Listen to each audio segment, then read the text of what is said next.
स्वागत है दोस्तों स्टडी फॉर यूपीएससी में। हम लोग places in news topic wise current affair cover कर रहे थे, जिसमें जून पार्ट 1 हो चुका था 2025 का। अभी हम लोग पार्ट 2 करेंगे, ठीक है। पार्ट 2 करेंगे तो जिसमें पहला नंबर जो टॉपिक चर्चा में था उसका नाम था क्रेच जल डमरू मध्य, है ना, यानी कि क्रेच एस्ट्रेट। ये चर्चा में क्यों था? तो रूस और यूक्रेन का तो युद्ध चल रहा था उस समय। क्रेच ब्रिज को निशाना बनाया गया था, ठीक है, और पानी के भीतर विस्फोट कर दिया गया था, ठीक है। तो इसीलिए ये आपको चर्चा में हो गया। ध्यान दीजिएगा, ये जो क्रेच जलडमरू मध्य है ना, वह क्रीमिया को रूस से जोड़ता है। एक फैक्ट तो आपको यहीं पे पता चल गया होगा।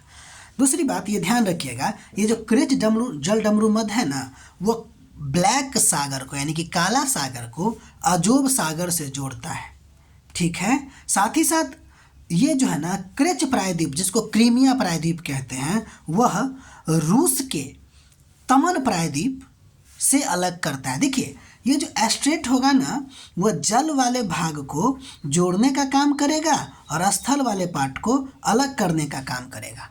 इसलिए बोले कि क्रेच जलडमरू मध्य काला सागर को अजोब सागर से जोड़ता है, लेकिन क्रीमिया को रूस से अलग करता है, या फिर जोड़ने का भी दे सकता है, इसमें कोई गलत नहीं है, ठीक है ना। लेकिन हम लोग लैंड वाले पार्ट में अलग करना कहते हैं और जल वाले पार्ट में जोड़ना कहते हैं, ठीक है। लेकिन अगर जोड़ना दे दे कि रूस क्रीमिया को तमन प्रायद्वीप से जोड़ता है तो वो भी गलत थोड़ा ही होगा, ठीक है ना। ये जो तमन प्रायद्वीप है ना, वो रसिया का ही पार्ट है।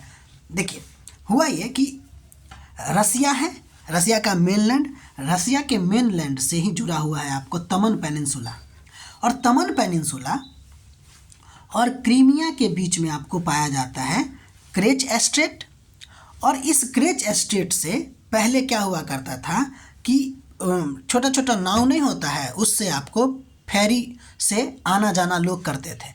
बाद में 2018 के आसपास वहाँ पे क्रेच एस्टेट पे एक ब्रिज बनाया जाता है, जो आपको रोडवे भी है और रेलवे भी है, ठीक है, बनाया जाता है और फिर इससे क्रीमिया को जोड़ा जाता है। तो इसको हम लोग क्रेच ब्रिज भी कहते हैं, जो यूरोप का सबसे लंबा ब्रिज है, ठीक है। इस बात को ध्यान रखिएगा। यहाँ पे बहुत सारा बात आपको बताया गया। एक और बात ध्यान रखिएगा, ये जो क्रीमिया था ना, उसको पहली बात तो यूएसएसआर के समय में इसको यूक्रेन को दे दिया गया था, लेकिन 2014 में क्रीमिया को फिर से रूस ने कब्जा कर लिया, ठीक है। और कब्जा करने के 4 साल बाद इस पे एक ब्रिज बनाता है, जिससे तमन पेनिनसुला और क्रेच के बीच में एक ब्रिज क्रिएट होता है और लोग आना जाना इससे करते हैं। ये एक प्रकार का रोडवे भी है और रेलवे लिंक भी है, इस बात को ध्यान रखिएगा, ठीक है। अब हम लोग आगे बढ़ते हैं। अगला नंबर टॉपिक जो आपको चर्चा में था उसका नाम है माउंट एटना। इसके बारे में ज़्यादा नहीं देखेंगे, फिर भी ध्यान दीजिए। पहली बात तो देखिए, ये इटली के सिसिली के पूर्वी द्वीप पर है, सीधे इटली के सिसिली में है, ठीक है, और वो भी उसके पूर्वी तट पर है। अभी हाल में ही इसका विस्फोट हुआ है, इसलिए यह चर्चा में था। और यह एक प्रकार का सक्रिय स्ट्रेटोवोल्केनो है। हमने आपको स्ट्रेटोवोल्केनो किसी न किसी लेक्चर में बताया है और ये बार बार चर्चा में आ रही है, स्ट्रेटोवोल्केनो, ठीक है। तो माउंट एटना क्या है? एक प्रकार का स्ट्रेटोवोल्केनो। और ये भी ध्यान दीजिएगा कि यूरोप का सबसे बड़ा और सक्रिय ज्वालामुखी है। कौन? Mount Etna. ध्यान दीजिएगा, ये जो माउंट एटना है ना, वह अपने स्ट्रोम्बोली इरप्शन के कारण प्रसिद्ध है। स्ट्रोम्बोली इरप्शन में होता क्या है, इसकी तीव्रता मध्यम होती है, लावा जो होता है वह बेसाल्टिक टाइप का होता है, लावा बम टाइप से निकलता रहता है ना, और इसकी जो विस्कोसिटी होती है वह लो होता है, यानी कि बहने की जो प्रवृत्ति होता है बहुत धीरे धीरे बहती है, ठीक है। तो स्ट्रोम्बोली इरप्शन के लिए फेमस है। एक और बात इसके लिए इम्पोर्टेंट है कि माउंट एटना को 2013 में विश्व धरोहर स्थल में शामिल कर लिया गया था, ठीक। तो ये हो गया आपको माउंट एटना के बारे में। अगला नंबर एक देश, यानी कि अगला नंबर टॉपिक हम लोग देखेंगे प्रशांत महासागरीय द्वीपीय देश, यानी कि पैसिफिक आइलैंड कंट्री में वो देश चर्चा में था जिसका नाम है सामोआ। ये चर्चा में क्यों था? क्योंकि विदेश मंत्री ने इसके सामोआ को उसके स्वतंत्रता दिवस पर बधाई दिया था, इसलिए ये देश चर्चा में आ गया, ठीक है। 1962 में एक्चुअली में यह देश जो है न्यूजीलैंड से स्वतंत्रता प्राप्त किया था, और ऐसा स्वतंत्रता प्राप्त करने वाला ये पहला प्रायद्वीपीय राष्ट्र था, ये भी बात ध्यान रखिएगा, ठीक है। ये बहुत वीवीआई पॉइंट है। तो सामोआ क्या है, आप समझ गए ना, पैसिफिक आइलैंड कंट्री है, PIC मतलब आइलैंड है ये, ठीक। तो पहले PIC कंट्री के बारे में देख लेते हैं। पैसिफिक आइलैंड कंट्री वे देश होते हैं जो पैसिफिक ओशन के द्वीपों पर स्थित है, छोटे छोटे द्वीप, उस पर आपको जो कंट्री स्थित होगा उसी को क्या कहते हैं, पैसिफिक आइलैंड कंट्री। इसे कभी कभी ओशिनिया में शामिल कर लिया जाता है, ठीक है। ओशिनिया के बारे में आप लोग पता लगाइएगा कि ये क्या होता है। ऑस्ट्रेलिया, न्यूजीलैंड, इसको शामिल अगर कर लेते हैं तो ओशिनिया कहलाता है। क्लास 6 में NCERT में दिया गया है ये, पुराना किताब में। अब देखिए, अगर हम पैसिफिक आइलैंड की अगर हम बात करें तो इसमें मुख्य 3 समूह है। एक का नाम है मेलानेशिया, एक है माइक्रोनेशिया, और फिर है पोलिनेशिया। इसमें कुछ छोटे छोटे द्वीप होते हैं, जैसे मेलानेशिया में Papua New Guinea, Fiji, Solomon island और वानुआतू। माइक्रोनेशिया की बात करें तो पलाऊ, मार्शल द्वीप, किरिबाती, नाउरू। इसके अलावा पोलिनेशिया में जो हम पढ़ने जा रहे हैं, साओमा, टोंगा, तुवालू, कुक द्वीप, इससे पहले वाले लेक्चर में कुक द्वीप आइलैंड के बारे में आपको बताए हैं, और न्यू, ये सब कंट्री है। कभी कभी डायरेक्ट पूछ देता है कि ये किस में आता है, तो पैसिफिक आइलैंड है, और कभी कभी ये भी पूछ देगा पैसिफिक आइलैंड के किस समूह में। तो ध्यान दीजिएगा, पॉलिनेशिया और जो कुक द्वीप आपको समूह बताएं वो आपको सामोआ और कुक द्वीप जो है आपको पॉलिनेशिया में पाया जाता है, ठीक है। ध्यान दीजिए, अब सामोआ के बारे में आपको ध्यान रखना है कि यह जो है साउथ पैसिफिक ओशन में न्यूजीलैंड और हवाई द्वीप के बीच में स्थित है, ठीक है। इसकी राजधानी का नाम है आपको अपिया, जो ओपुलू द्वीप पर स्थित है। ध्यान दीजिएगा, ये जो सामोआ है ना, वो लगभग उसमें 9 द्वीप हैं, यानी कि 9 आइलैंड का वो समूह है।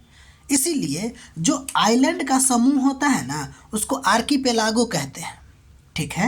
यानी कि कई आइलैंड के समूह को हम लोग क्या कहते हैं, आर्कीपेलागो। इसीलिए ये जो आपको सामोआ है ना, वो एक आर्कीपेलागो है, और साथ ही साथ इसकी उत्पत्ति ज्वालामुखी उद्गार से हुआ है।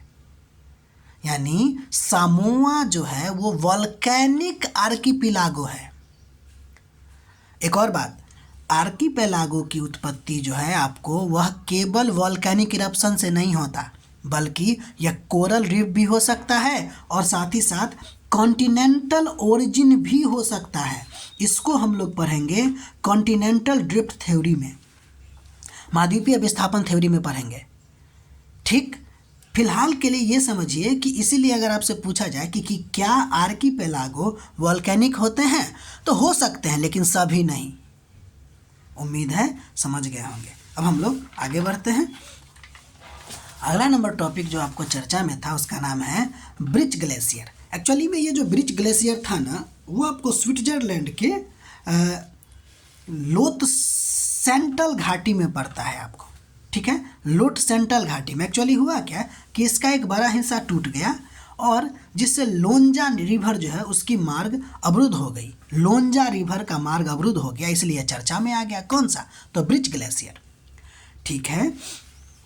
तो समझ गए, ये स्विट्जरलैंड में है। ध्यान दीजिएगा, यह जो ग्लेशियर है ना, वो अपने यूनिकनेस के कारण प्रसिद्ध रहता है, मतलब प्रसिद्ध है। देखिए, स्विट्जरलैंड में जितने भी ग्लेशियर हैं वह सब के सब श्रिंक हो रहा है, छोटा हो रहा है। लेकिन यह जो ब्रिज ग्लेशियर है ना, वो एडवांस कर रहा है, यानी कि आगे बढ़ रहा है। अर्थात ज़्यादातर स्विस ग्लेशियर जो है वह छोटा हो रहा है, लेकिन यह जो ब्रिज ग्लेशियर है ना, उसमें आइस मास बढ़ा, और जिसके वजह से ग्लेशियर के आगे का जो हिस्सा था ना, आगे का हिस्सा है वो बढ़ गया है, ठीक है। और ये आगे की तरफ यानी कि पूरे घाटी में फैल गया है, इसलिए कहते हैं ये श्रिंक ना होकर एडवांस कर रहा है।